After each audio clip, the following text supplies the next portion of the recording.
Hola, buenos días en la asignatura de ciencias. Vamos a leer sobre los cambios en hombres y mujeres. Los rasgos que permiten diferenciar a los hombres de las mujeres son los caracteres sexuales. Son de dos tipos. Los primarios incluyen las características que distinguen a los hombres de las mujeres desde el nacimiento. Cuando hablamos de caracteres sexuales primarios, estamos hablando de los órganos sexuales. Y se manifiestan desde la etapa prenatal, o sea, antes de nacer, cuando mamita se hace un ultrasonido y le dicen si va a tener un niño o una niña. Esos son los caracteres sexuales primarios. Existen los caracteres sexuales secundarios, que son cambios físicos que le suceden al organismo durante la adolescencia y que se manifiestan en forma diferente tanto en hombres como en mujeres, pero son secundarios porque aparecen después en la adolescencia.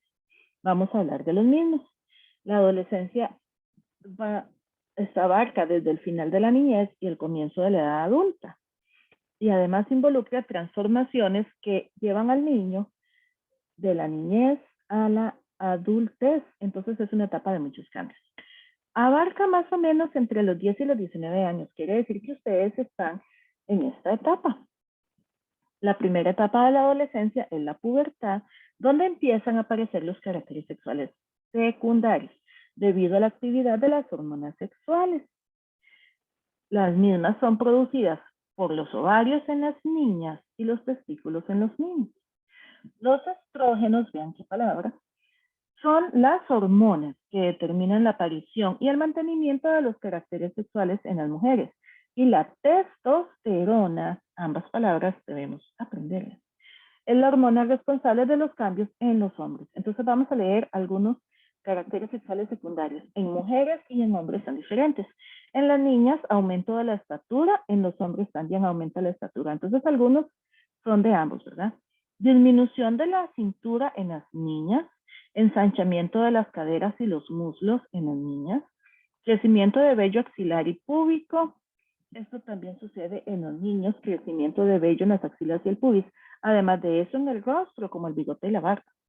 Desarrollo de las glándulas mamarias en las niñas, aparición de la primera menstruación y maduración de los órganos sexuales. También maduran los órganos sexuales en los niños.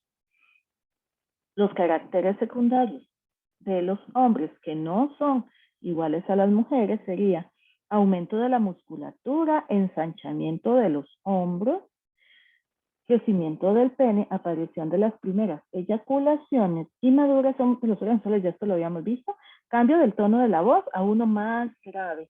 En esta etapa los niños, la voz les cambia y sí es un cambio muy notorio, ¿verdad? En el caso de los hombres. A las mujeres también nos cambia un poquito la voz, pero no tanto como sucede en el caso de los niños.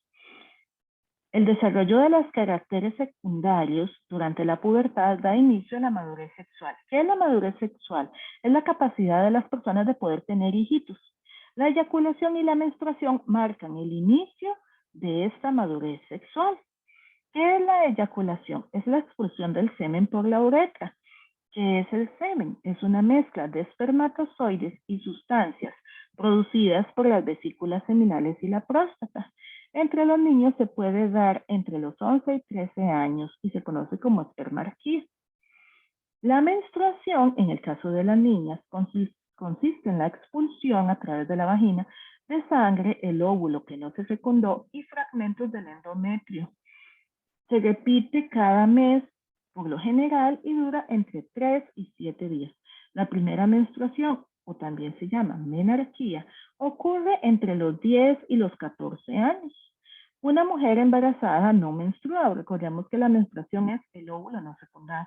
Si la mamita ya tiene un óvulo fecundado que está haciendo que nazca un bebé, que crezca un bebé, pues no va a tener menstruación. La ovulación se detiene entre los 40 y los 50 años y la menstruación desaparece. En las mujeres ya de esta edad, este fenómeno se conoce como menopausia. Ya no hay menstruación.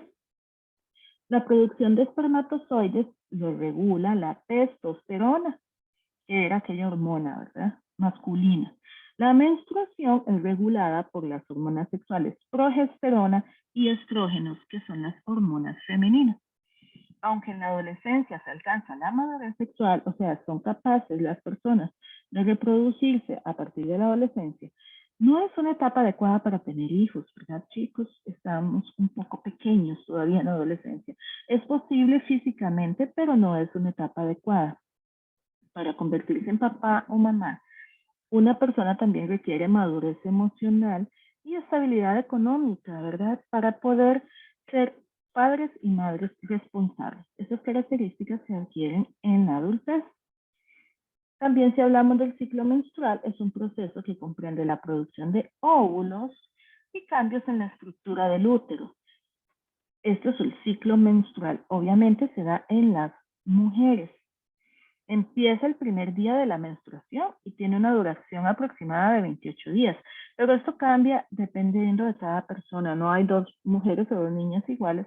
Entonces puede variar desde 21 incluso hasta 35 días, depende de la persona. El óvulo maduro sale del ovario y viaja por las trompas de falopio hacia el útero para que ocurra la fecundación.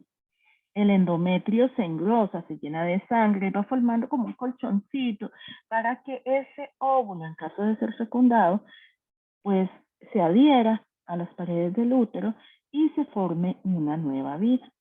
El óvulo tarda más o menos de 3 a 4 días en llegar al útero, desde que sale del ovario y camina por la trompa de falopio y llega al útero. Si durante esos días no sucedió la fecundación, pues el óvulo no va a ser, no va a producir un niñito. Entonces es expulsado del cuerpo durante la menstruación junto con aquella sangre y restos del endometrio que estaban haciendo un colchoncito para recibir al óvulo fecundado. Entonces, ya que el óvulo no se fecundó, todo esto es expulsado del cuerpo y vuelve a iniciar un nuevo ciclo con un óvulo nuevo y con una preparación del útero. Continuamos hablando de este tema tan interesante el día de mañana.